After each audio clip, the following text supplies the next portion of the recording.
Gemini, December 2025 reading mo. Check natin ano yung mga dapat mong malaman messages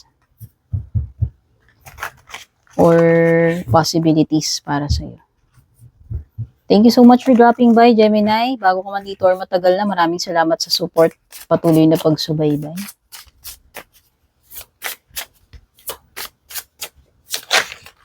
Ho. Teka lang, ha? Teka lang. Masyadong marami yarn. Dali.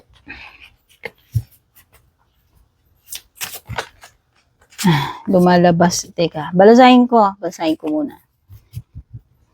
Ayoko yun. Kasi ginagamit ko yung intuition ko. Pag feel ko na yun, yung kukunin ko ng card. Or kung merong tatalon na isa. Overall energy, you have 10 of Wands.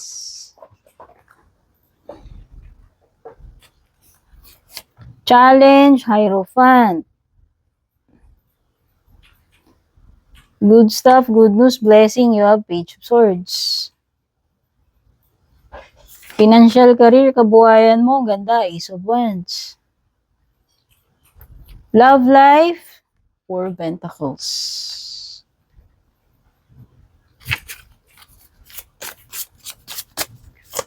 So, sa overall energy mo, meron kang 10 of Wands. It could be an indication na meron ng something dito na malapit nang ma-reach yung end stage. Malapit na matapos, makumpleto. Kasi 10 is completion card.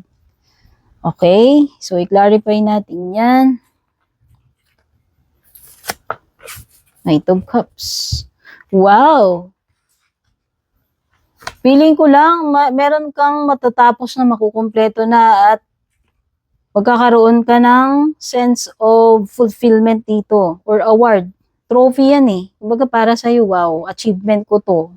Or meron kang something na ma-unlock. Meron kasing cycle na mag-end na rin. Yung maaaring ito ay yung paghihirap mo or a difficult project, a difficult task, or a difficult na pinagdadaanan mo na malapit na siyang matapos.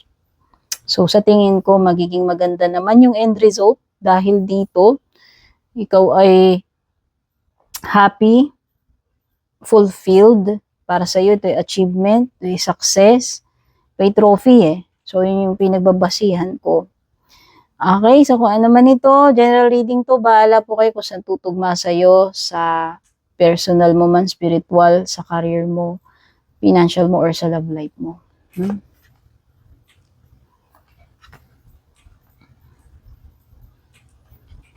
Challenge mo naman ito. So, i-clarify natin to si Hierophant.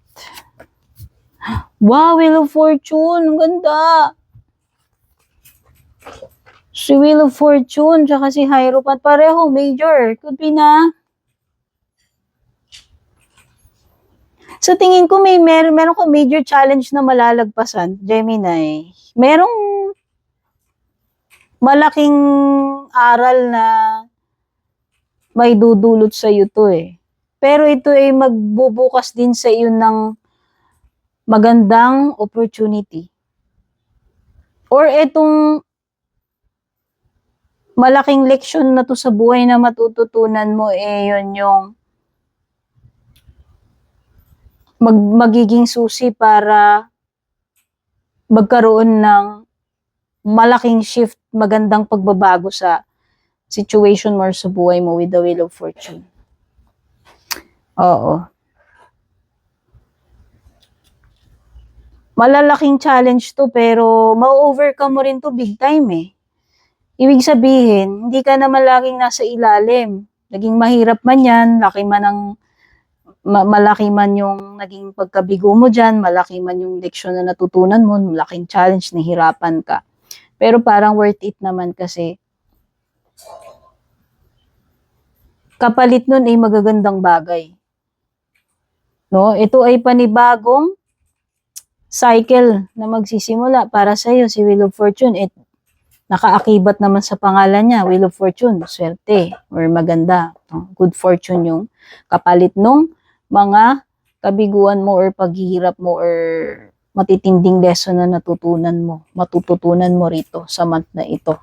So, yun yung napipick up ko sa challenge card. Some of you, pwedeng yung challenge ninyo is challenge when it comes to partnership, sa marriage, or pwedeng yung challenge nyo is may kinalaman sa opportunities. Oo. Siguro yung challenge nyo, baka itong mga nakaraan hindi kayo naging maswerte, nahihirapan kayo, parang nasa ibaba kayo. Pero, mau-overcome at mau-overcome nyo yan. Kaya lang talagang dadaan ka sa matinding proseso, dadaan ka sa malalaking lessons. Pero mukhang worth it naman. Good stuff naman, no? Ito, good stuff. Ano yung positive side? Blessing or good news. You have Page of Swords. Oh, meron talagang good news, no? Clarify natin yun. Two of Swords. Oh, dalawang swords.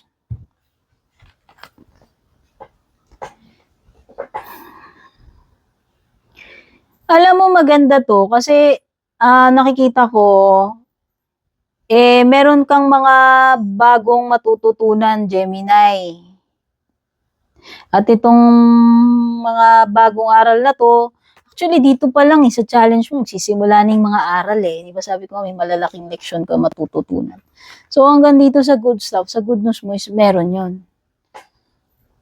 Alam mo, may i-apply, magagamit mo to Magiging advantage mo pa yung natutunan mong leksyon dyan. Nagtanda ka, nadagdagan yung wisdom mo, nadagdagan yung kaalaman mo or skill mo. Magagamit mo yan para makaalis ka dito sa pagiging stuck mo rito kung naging stagnant ka man dyan. Kung halimbawa, career yan, no? Magagamit mo to para ma-improve mo yung situation mo. Ano nga ba sinabi ko rito? Di ba may maganda pagbabago? May pag-ikot Kung dati kang nasa ibaba, nung nakaraan, pwedeng nasa itaas ka na ngayong December. Sabihin, mag-iiba na yung kalagayan mo. At nakikita ko, dahil yun sa pagiging, masipag mong mag-aral, matyaga ka. Ikaw yung tao na lagi kang, hindi ka tumitigil na matuto. Palagi kang willing na matuto. Yan. So, nakikita ko yan na magkakaroon ka ng mga self-study. And madadagdagan talaga yung kaalaman mo, skills mo na magagamit mo para ma-unlock mo itong next na mga opportunities para sa'yo. Kasi finally, makakaalis ka na rito sa pagiging stalemate mo dito sa Two of Swords Na which is ito yung magiging susi. No? So nakikita ko dito, it could be something na ma-unlock mo. Could be an important na information. Okay?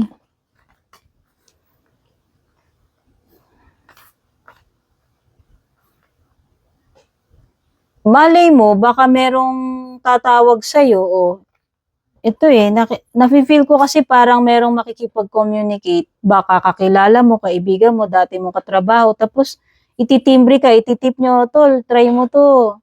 Punta ka dito, may ganito, ganyan. So, parang, parang pumapasok kanina sa akin tip Parang may magtitip sa'yo ng ganito, ganyan. Malay mo, ito na yung iniintay mo, opportunity or big break. No? Financial, career, kabuhayan, ang ganda. Ace of Wands, ang ganda. Ito, opportunity na ino-offer sa'yo. Ayan, nakita mo. May hand na may dalang wands. So, pwedeng iba dito is pwedeng bagong contract ito, bagong business, bagong business na naiisipan ninyo, investment, no, para sa iba, or bagong source ng income, no? Check ba natin? Pero nakikita ko may opportunity sa iyo para dyan, or good news. Baka yung iba magsisimula na kayo this December. Uy, ganda. Yung iba sa inyo promotion. Ganda. So, pag may promotion, may increase. Kasi tataas din yung sahod mo Tataas yung posisyon mo, di ba? So, ito ay upgrade para sa akin. Upgrade pagdating sa financial, sa negosyo mo, or sa career mo. Advancement, leveling up. Ganda. So, pwedeng ito na nga yun, no? Sabi ko nga, di ba, dito parang may ititip sa'yo, o baka may kakilala ka from ganong company, try mo to. Gemini, bakante na ano, baka gusto mong maging ganitong position, open yung ganito. So, parang referral, no, na makakapag-unlock nga sa'yo, di ba yung sinasabi ko dito kanina. Success nga pala ito, by the way, itong dalawang cards na to. Kaya kung may mga sisimulan ka, mukhang magiging successful ano man itong gagawin mo, no? At saka nakikita ko na kaya mo yan. Si Emperor upright yan eh. Ibig sabihin, equipped ka rito. Experience ka para dyan. Qualified ka. Oh. Kaya kung job application niya, magandang sign din yan. Na mataas yung chances na makuha mo yung position na yun, your promotion na yun, or yung matanggap ka doon. Love life mo, you have the Four of Pentacles clarified by the Three of Swords.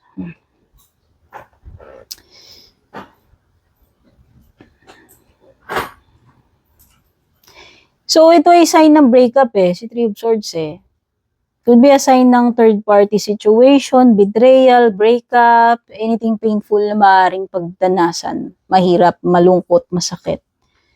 Tsaka nakikita ko dito, bagamat nagkaroon na ng breakup, kung nangyari na to recently or mangyayari pa lang, nakikita ko na mahihirapan na bumitiw yung isa sa inyo.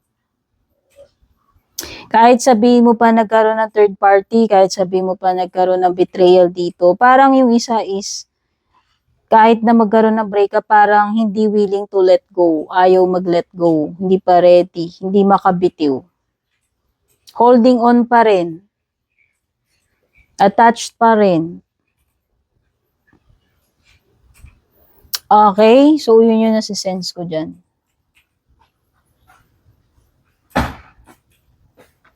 Pwedeng magkaroon ng breakup, may matuklasan na betrayal, third party, pero hindi pa rin bibitaw yung isa.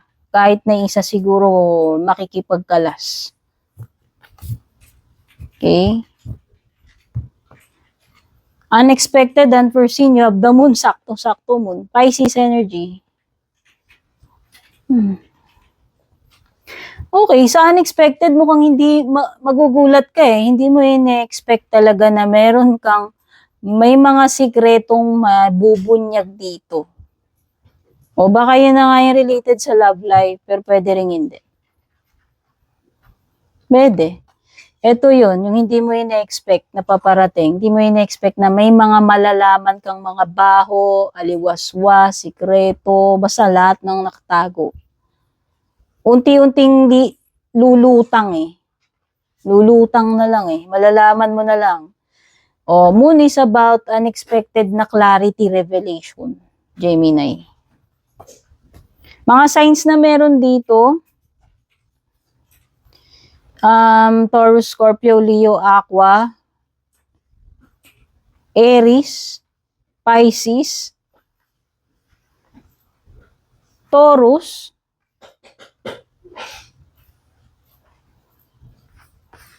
pwede rin naman may Gemini, Libra, Aqua rito. Hindi lang si Gemini. Okay? Ano pa?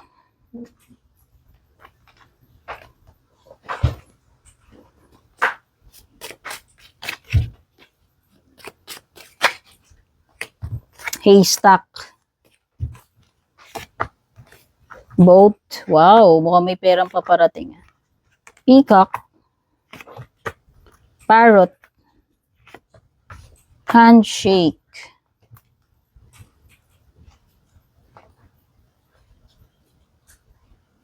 Wow, ganda. Harvest time. Gemini, this December. Mukhang may mga magaganda kang aanihin. Rewards. Yan Karma, you'll reap what you have sown. Ang karma, hindi lang yung bad karma, may good karma. So, nafe-feel ko rito is more on good karma. Tingnan mo, yan yung boto. Money, or property through an inheritance, winning, or windfall. So, may success, may money, may mga pagkapanalo rito. Basta mga wins or windfall or pera. Kaya nga sinasabi ko ito ay good harvest, good karma. Magandang results yan. Ngayon, Peacock, you could be dealing with the person na may mataas na ego or pride. Whether ikaw yung tinutukoy dito o yung person na ka-deal mo. Meron ding mga taong magchichika sa'yo. May mga taong pwedeng manira sa'yo, ichismis ka, gumawa ng mga kwento, ng mga intriga, issues, magpakalat ng kung ano-ano about you, especially kung may mga taong may alam nila yung mga bako mo or sikreto mo. Handshake, pwede rin namang may mamimit ka. Sinasabi dito, a meeting with a stranger could be important. No, itong mamimit mo, pwedeng romantic, pero pwede rin namang hindi. Basta may makikilala kang bago. Closing messages na tayo.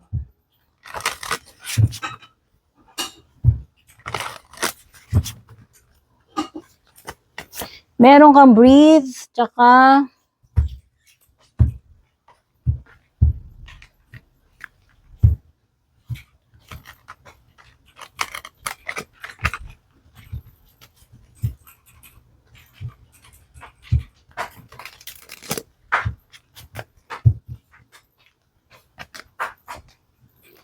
ano ba to? Gusto niya yan eh. Sige, kunin natin yan. So, ito, yung unang closing message mo ay breathe. The calmer you are, the more time slows down and the easier it is to get everything done. So, slow down. Try mo lang maging chill. Cool ka lang, Gemini. Hindi mo kailangan magmadali. Huwag ka rin magpadala sa mga galit mo, emotion mo. Chillax lang muna. Mag-slow down ka muna. Easy lang. Okay? Moon.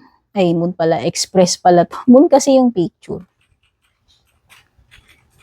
Sometimes we are unable to move forward because of the creative blocks holding back our ever-expanding ideas. So, pwedeng may mga creative blocks daw, Gemini, na maaaring mag-cause ng holdback or delay pagdating sa mga gusto mong gawin. Release them and express yourself in ways you have never done before. Ito yung mga blockages na kailangan mong i-release. Try creating a piece of artwork in a medium new to you. No one else will see it, so let your artistry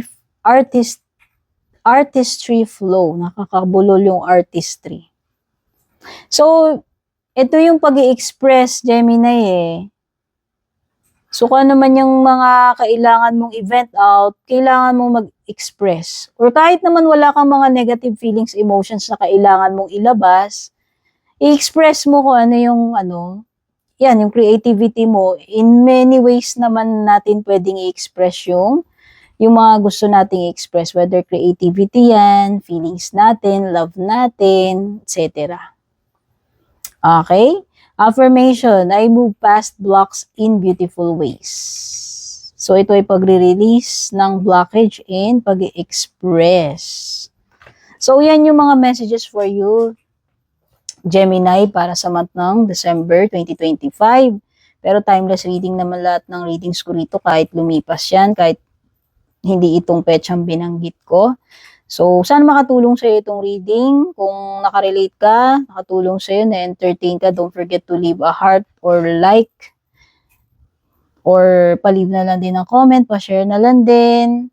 Kung di ka pa naka-like, follow, subscribe, please, huwag niyo kalimutan yan. At gusto niyo ng private reading ko, dumiretso kayo sa official Purple Teen FB page, Meta Verified, may blue check.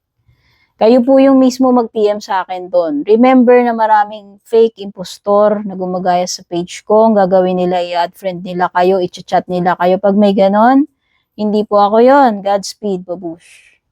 And kung balak nyo pong mag-book or mag-inquire ng personal readings ko, basahin nyo lamang po itong nakasulat sa screen or yung nakalagay sa description.